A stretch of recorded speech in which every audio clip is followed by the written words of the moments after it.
ముఖ్యంగా అధ్యక్ష, ఎవరైనా కూడా స్త్రీని గౌరవించే సొసైటీ మంది.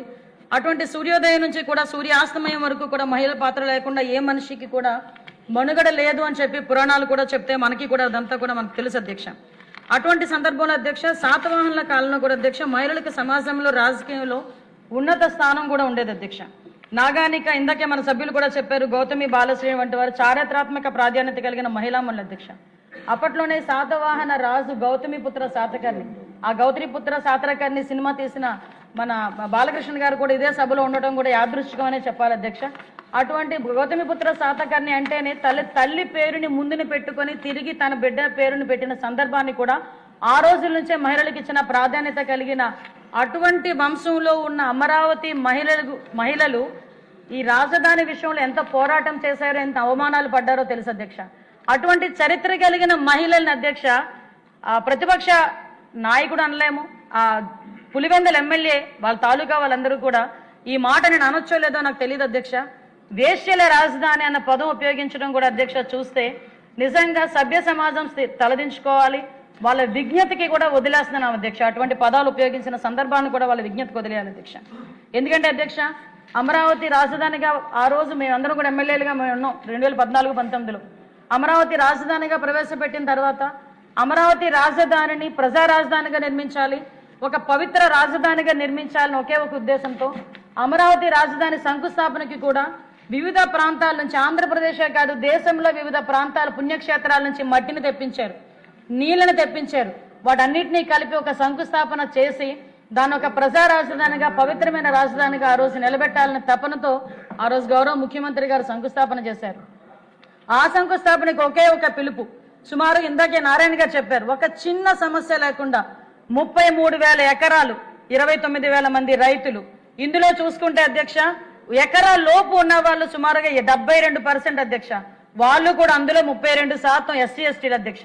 అంటే సుమారుగా 30,000 ఎకరాల్లో 20,000 ఎకరాలు ఎకరా లోపున్న రైతులు వాళ్ళ 10,000 ఎకరాలు ఎకరా లోపున్న రైతులు ఇచ్చారంటే, అంటే దాని ఎంత చిన్నకారు సన్నకారు రైతులు ఈ రాష్ట్ర భవిష్యత్తు గురించి, ఈ రాష్ట్ర ప్రజల గురించి, వాళ్ళ బిడ్డల భవిష్యత్తు గురించి కేవలం విజనరీ నాయకుడు గౌరవ్ చంద్రబాబు నాయుడు గారు చేతిలో పెడుతున్నామన్న ఒకే ఒక భరోసాతో, వాళ్ళ బిడ్డలకి భవిష్యత్తు ఉంటుందన్న భరోసాతో, వాళ్ళకి రాజధానిలో వాళ్ళు ఒక పార్ట్ అయ్యామని చరిత్రలో నిలబడే సందర్భం గురించి వేచి చూస్తూ ఆ రోజు ఆ భూమిని అంతటిని చేతిలో పెట్టారు అధ్యక్ష.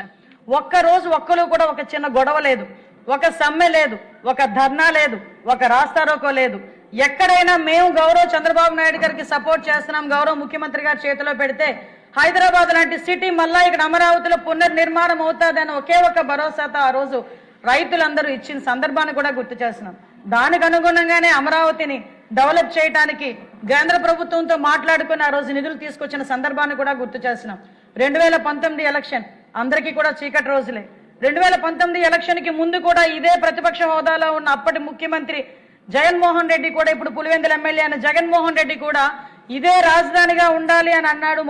రాష్ట్రంలో మధ్యలో రాజధాని ఉండాలి అన్నారు. అదేవిధంగా దీనికి ఇక్కడే నేను ఇల్లు కట్టుకుంటున్నాను, కేంద్ర ప్రభుత్వం సహాయం చేసినా చేయకపోయినా నేను అమరావతి నిర్మిస్తానంటే ఆ కళ్ళబొల్లి మాటలు నమ్మిన చాలా మంది ప్రజలు అతనికి ఓటేసి గెలిపించిన మరుక్షణం ఏదో అంటారు కదా, రెండో సైడ్ ఉంటుందని చెప్పి రాక్షసుడు రెండో వైపు చూపిస్తాడు అన్నట్టుగా ఆ రోజు అది రెండో వైపు చూపించి 2019 డిసెంబర్ 18వ తారీఖు అతను చేసిన ప్రకటన అధ్యక్ష, ఒక్కసారిగా రాష్ట్ర ప్రజలతో పాటు అమరావతి రైతులు కూడా ఉలిక్కిపడే పరిస్థితి అధ్యక్ష. ఎందుకంటే ఒక రోజు వ్యవసాయం చేసుకుంటేనే కానీ పూట గడవని పరిస్థితిలో ఉన్న ఆ రైతాంగం ఎంతో కష్టపడి నమ్మకంతో ఆ రోజు రాజధానికి ఇస్తే, ఈ రోజు రాజధాని ఒకటి కాదు 3 రాజధానులు అని చెప్పి దీన్ని నిర్వీర్యం చేసే పరిస్థితి వస్తే, ఆ రోజు రాత్రి నుంచి కూడా మొదలుపెట్టిన పోరాటం అధ్యక్ష సుమారుగా 1631 రోజులు సాగిందంటే, స్వతంత్ర ఉద్యమం తర్వాత ఇంత పెద్ద ఉద్యమం జరిగింది కేవలం అమరావతి ఉద్యమం ఒకటే అధ్యక్ష. అది కూడా అధ్యక్ష మహిళల చేత నిర్వహించబడిన అంతమంది వేలాది మంది మహిళలు 1631 రోజులు కూడా రోడ్ల మీదకి వచ్చి ఆ ఉద్యమంలో పాల్గొన్న మహిళలను చూస్తే అధ్యక్ష నిజంగా కడుపు తరుక్కుపోద్ది అధ్యక్ష. చంటి బిడ్డను ఎత్తుకుని ఒక ఆమె వచ్చింది, కడుపుతో గర్భిణిగా ఒక 9 నెలల గర్భిణిగా వచ్చి ఒక ఆమె వచ్చి ఉద్యమంలో కూర్చుంది. చంటి బిడ్డను ఎత్తుకుని బాలింతరాలు వచ్చి ఒక ఉద్యమంలో కూర్చుంది. ఆఖరికి ఒక ముసలి అవ్వ, మోకాలు నొప్పులున్నా, ఇటువంటి ఆరోగ్య సమస్యలున్నా ఈ బిడ్డల భవిష్యత్తు గురించి నేను ఉద్యమం చేస్తానని చెప్పి ఉద్యమంలో కూర్చుంది. అదేవిధంగా అధ్యక్ష చాలా మంది గృహిణులు ఇంట్లో పిల్లల్ని భర్తని వదిలిపెట్టి రోడ్ల మీదకి వచ్చి 1631 రోజులు మా బిడ్డల భవిష్యత్తు గురించి ఈ దేశ భవిష్యత్తు గురించి మేము పోరాటం చేస్తున్నామని 1631 రోజులు చేశారంటే దాని ఫలితం అధ్యక్ష ఈ రోజు మనం పెట్టుకోబోయే తీర్మానం అని చెప్పి నేను చెప్తున్నాను అధ్యక్ష. ఎందుకంటే అధ్యక్ష నిజంగా చెప్పాలంటే అమరావతి ఈ రోజు మనం సాధించుకోగలిగాము, దీనికి చట్టబద్ధత కల్పించుకుంటున్నాము అంటే ఆ మహిళలు చేసిన త్యాగం, ఆ మహిళలు చేసిన పోరాటం కింద మనం డెఫినెట్గా చూసుకోవాలి అధ్యక్ష. ఆ మహిళలు పోరాటం చేస్తారు అధ్యక్ష. నిజంగా ఒక్కొక్కసారి చాలా బాధ అనిపిస్తుంది. ఆ సందర్భంలో నేను కూడా ఆ మహిళ రాజధాని రైతులు చేస్తున్న ఉద్యమంలో ఒక మహిళా తెలుగుదేశం పార్టీ మహిళా అధ్యక్షురాలిగా నేను కూడా పాల్పంచుకున్న సందర్భాలు ఉన్నాయి అధ్యక్ష. ఆ రోజు ఏదైతే తీర్మానం పెట్టారో ఆ రోజు గౌరవ ముఖ్యమంత్రి గారిని జరిగిన అవమానాన్ని కూడా ఇందాక అచ్చెన్నాయుడు గారు కూడా మనకు చెప్పారు అధ్యక్ష. ఆ రోజు ఎప్పుడూ లేని మెట్ల మీద అసెంబ్లీ మెట్ల మీద కూర్చున్న సందర్భం దగ్గర నుంచి ఆ రోజు అక్కడి నుంచి బయటకు వచ్చి ఒక ఎందుకు పనికిరాని ఒక పాత బస్సులో తిప్పి నడి రోడ్డు మీద వదిలేసిన సందర్భం నుంచి ఆ రోజు గ్యాలరీలో కూర్చున్న సందర్భం వరకు కూడా ఒక్కసారి గుర్తు చేసుకోవాలి అధ్యక్ష.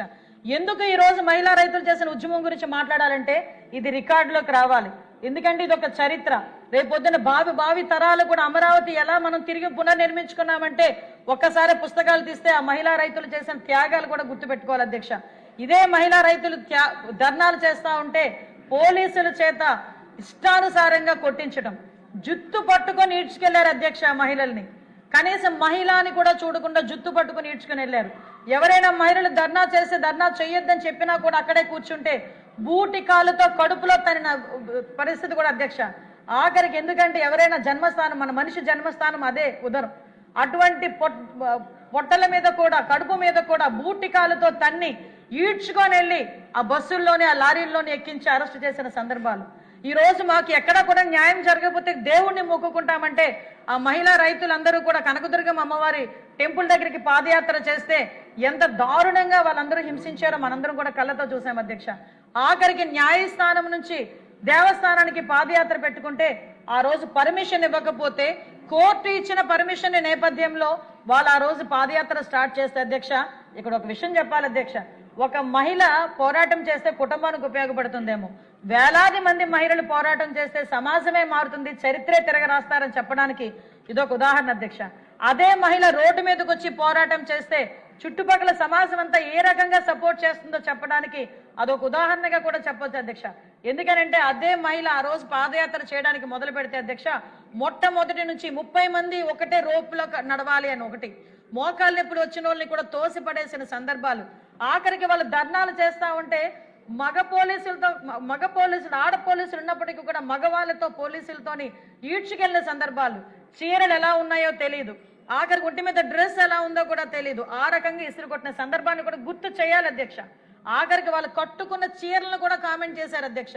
రైతులు ఎంత కాస్ట్లీ చీరలు కట్టుకుంటారా అని చెప్పి సోషల్ మీడియాలో వాళ్ళ గురించి క్యారెక్టర్ అసోసియేషన్ చేశారు అధ్యక్ష. వాళ్ళు వాష్రూమ్స్ మీద బాత్రూమ్స్ మీద డ్రోన్లు ఎగరేసి వాళ్ళని అవమానపరిచారు అధ్యక్ష. వాళ్ళని భయపెట్టే ప్రయత్నాలు చేశారు. వాళ్ళకి ఎవరైనా సపోర్ట్ చేస్తే వాళ్ళ ఆర్థిక మూలాలను కొల్లగొట్టడానికి ప్రయత్నం చేశారు. ఆడవాళ్ళు ఆఖరికి వాళ్ళ ఇంట్లో మగవాళ్ళని కూడా రెచ్చగొట్టేటట్టుగా సోషల్ మీడియాలో మాట్లాడమే కాకుండా అదే పరిస్థితిలో అప్పుడు జగన్మోహన్ రెడ్డి సీఎంగా ఉండి నోటికి వచ్చినట్టు మాట్లాడితే ఇంతమంది మహిళా మనులు వేలాదిగా రోడ్ల మీదకి వచ్చి ఇబ్బందులు పడతా ఉంటే ఏ ఒక్క రోజు కూడా రోడ్డు మీదకి వచ్చి ఒక మాట కూడా మాట్లాడిన సందర్భం. ఇదే పాదయాత్రలో అధ్యక్ష భోజనాలు వండుకొని టెంట్ వేసుకుని ఆ భోజనాలు చేస్తామనే టైంకి భోజనాలు పాడేసి కిందన టెంటలు ఎరగొట్టేస్తే నేల తల్లిని నమ్ముకున్న రైతు అధ్యక్ష, మట్టిలో పెరిగిన రైతు అధ్యక్ష, నేల మీద కూర్చొని కట్టిగా నేల మీద భోజనం చేసిన సందర్భాన్ని కూడా ఇక్కడ ఉన్న వాళ్ళందరూ కూడా మనం గుర్తు చేసుకోవాలి. జనాలకి కూడా గుర్తు చేయాలి అధ్యక్ష, ప్రజలకి కూడా గుర్తు చేయాలి.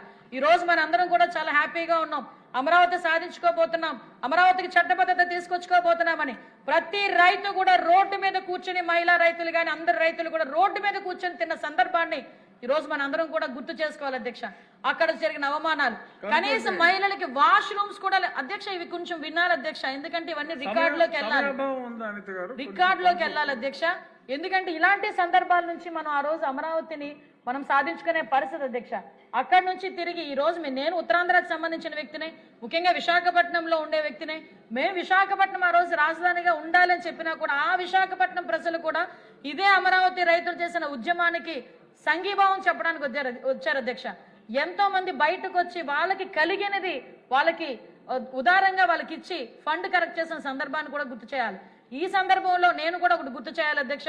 నారా భువనేశ్వరి గారు అమ్మ మన సాధారణచారిని, మన సీఎం గారి సాధారణచారిని ఆ రోజు అమరావతి రైతుల ఉద్యమానికి తన బంగారు గాజులను కూడా ఆ రోజు విరాళంగా ఇచ్చిన సందర్భాన్ని కూడా ఈ రోజు మనం గుర్తు చేసుకోవాలి అధ్యక్ష. ఇలాంటి అనేక సంఘటనలు ఈ రోజు మనం చేయడమే కాదు అధ్యక్ష. ఆ రోజు అమరావతి అన్నారు కాదు, ఇది దళిత బడుగు బలహీన వర్గాలకు సంబంధించిన రాజధాని అని మనం చెప్పుకున్నాం. ఈ రోజు ఈ రాజధానికి కనుక చట్టబద్ధత కలిగితే అధ్యక్ష, రేపు పొద్దున్న అంటే ఒక పరిశ్రమలు వస్తాయి, ఒక ఉద్యోగ అవకాశాలు వస్తాయి, పెట్టుబడులు వస్తాయి. ఎవరు కూడా వాళ్ళు చేసిన త్యాగాన్ని తిరిగి వాళ్ళ నేలపాలు చేయాల్సిన, బూడిద పాలు చేయాల్సిన పరిస్థితి రాదు అనే ఒక మంచి ఉద్దేశంతో ఈ రోజు ఈ కార్యక్రమాన్ని చేపట్టడం అధ్యక్ష. ఇటువంటి మహిళా రైతులు చేసిన త్యాగాలు మనందరం కూడా గుర్తుపెట్టుకోవాలి. ఈ మహిళా రైతులు చేసిన ఉద్యమాలను మనందరం కూడా గుర్తుపెట్టుకోవాలి. నేను ఒకటే చెప్తున్నా, ఆ అమరావతి మహిళా రైతులకు చెప్తున్నాను అధ్యక్ష, ఈ రోజు ఈ చట్టబద్ధత కల్పించే ఈ తీర్మానం మీకే అంకితం చేయాలి. ఎందుకంటే ఈ రోజు మహిళా రైతులందరూ కూడా చేసిన పోరాటానికి ఫలితం ఈ రోజు మనందరం కూడా తీసుకుంటున్నాం. ఇటువంటి బృహత్తరమైన కార్యక్రమంలో మనందరం కూడా పాలు పంచుకోవటం ఈరోజు చరిత్ర సృష్టించిన పరిస్థితి. ఆ చరిత్రలో మేమందరం కూడా భాగస్వాములు అవ్వడం, మీ అందరితో పాటు భాగస్వాములు అవ్వడం ఒక అద్భుతంగా మనం భావించుకోవాల్సిన పరిస్థితి ఉంది అధ్యక్ష. ఈ మహిళలను గౌరవించే ఈ నేల మీద మహిళలను గౌరవించే సీఎం చంద్రబాబు నాయుడు గారు, అదేవిధంగా లోకేష్ బాబు గారు, పవన్ కళ్యాణ్ గారు, వీళ్ళందరూ ఉన్న ఇటువంటి ప్రాంతంలో అధ్యక్ష ఈ రోజు అమరావతిని తిరిగి రాజధానిగా చట్టబద్ధత కల్పించుకోవడం ఒక పూర్వజన్మ సుకృతం కింద భావించి దీనికి చట్టబద్ధత కల్పించే తీర్మానాన్ని నా మనస్ఫూర్తిగా అంగీకరిస్తున్నానని బలపరుస్తున్నానని తెలియజేసుకుంటూ సెలవు తీసుకుంటున్నాను అధ్యక్ష. జై హింద్.